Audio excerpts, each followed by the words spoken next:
Tatiane, professora. Que Deus te abençoe e te use nesse momento.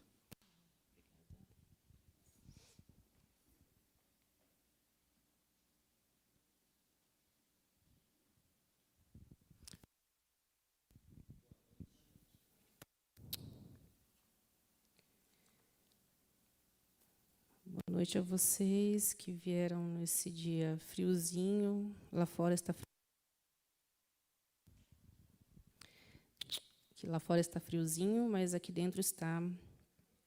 Nós podemos ser alentados, né, pela reunião, pela comunhão com os irmãos. Vou começar a minha mensagem de hoje contando uma história bem breve, bem rapidinha aqui. A história de um homem que todos os dias entrava num tribunal, né? Ele saía da sua casa e se dirigia ao tribunal todos os dias. Aí você vai perguntar assim, ele era advogado? Obrigada. Ele era advogado, ele trabalhava no tribunal. O que ele fazia no tribunal? Todos os dias ele ia ao tribunal e se assentava no banco dos réus. Mas ele nunca tinha sido chamado, ele nunca tinha sido intimado a estar no tribunal. Mesmo assim, ele fazia esse ritual todos os dias. Imagine uma pessoa todos os dias com esse ritual, todos os dias estar lembrando que é condenado, sem ser. Não é verdade? Então, este homem todos os dias fazia a mesma coisa, ele alimentava todas as vezes a sua mente de algo imaginário. Ele acreditava que ainda estava sendo julgado. Como nós como cristãos, nos colocamos no lugar deste homem, né? Muitos desses cristãos vivem dessa forma, como um homem que todos os dias se assenta no banco dos réus, sem ser condenado, sem ser culpado. Nós sabemos que, pela obra da cruz, todo o peso de condenação já foi pago. Já foi pago pelo sangue de Cristo. Por isso, nós não deveríamos estarmos assentados neste banco dos réus. Vamos abrir a Bíblia no capítulo 8 de Romanos. É um texto bem conhecido.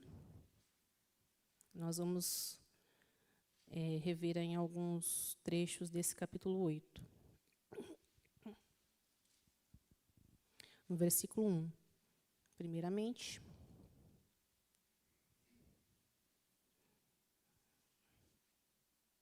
No capítulo 8, versículo 1, diz assim: Agora, pois, já nenhuma condenação há para os que estão em Cristo Jesus.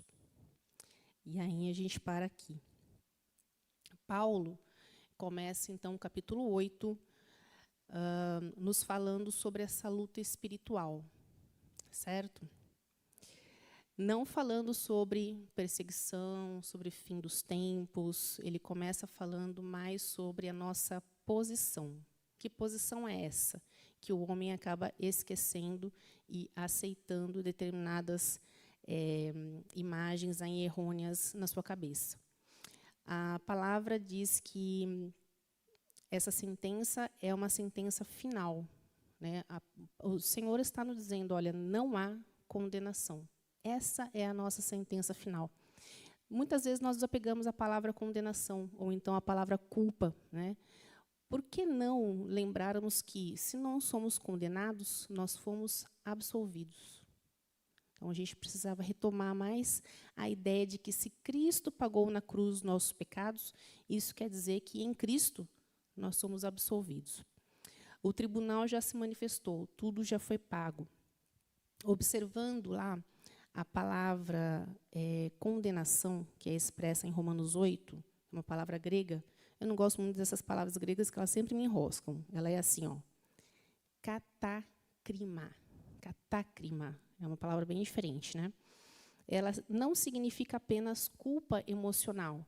Aquele remorso, né, que a pessoa sente muitas vezes quando ela peca, ela faz alguma coisa errada. Mas ela significa um veredito final. É uma sentença executória. Quando chega no final, de um julgamento, o juiz vai lá apresentar a sentença, o resultado daquele julgamento. Mas, mais do que isso, ela não é só um veredito final. Ela também significa, essa palavra em grego, que a declaração oficial de que alguém é incapaz moralmente. Então, veja como o inimigo trabalha com a ideia de condenação. Primeiro, ele vai dizer assim, olha, você merece a morte. Não é verdade? Muitas vezes o inimigo não ataca a nossa mente dessa forma. Então, ele vai dizer, você merece a morte. Mas ele também pode atacar a nossa mente dizendo o seguinte, olha, você é incapaz de fazer a obra de Deus. Então, muitas vezes, nós nos apegamos a essa mentira de que nós, não merecendo o amor de Cristo, também não somos capazes de servir-nos na obra.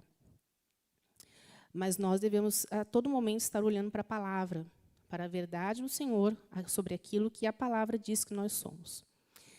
Quando nós observamos, então, a definição dessa palavra em grego, Paulo está dizendo para nós o seguinte, não existe sentença contra quem está em Cristo. Mas a condenação não é apenas o pecado cometido. A condenação é uma identidade assumida. Quando nós aceitamos essa mentira do inimigo, tentando muitas vezes enfraquecer nossas ações, nossa vivência aqui na carreira cristã, nós estamos assumindo essa identidade de culpado, de condenado. Isso muda tudo, muda a forma como nós corremos a carreira cristã. Crer corretamente leva uma vida correta em Cristo. Se nós cremos errado, nossa carreira também vai ser corrida de uma forma errada. Muitas vezes, com certeza, a gente já passou por pessoas que têm essas dificuldades, né? Tiveram uma vivência com o pai muito difícil. Às vezes, aquele pai que batia muito, ou um pai ausente, enfim.